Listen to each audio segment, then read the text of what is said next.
Dekabrın 13-də gözlənilən hava şəraiti açıqlanıb.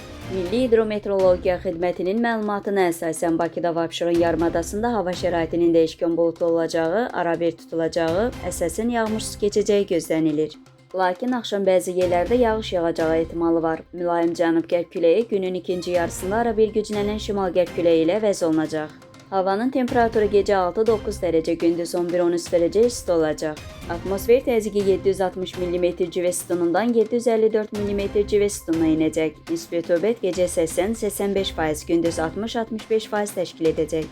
Azərbaycanın rayonlarında əsasən gecə və axşam bəzi yerlərdə arabir yağıntılı olacağı gözlənilir. Ayrı-ayrı yerlərdə leysan xarakterli intensiv olacağı, qar yağacağı ehtimalı var. Arabir duman olacaq. Qərb küləyi gündüz bəzi yerlərdə arabir güclənəcək.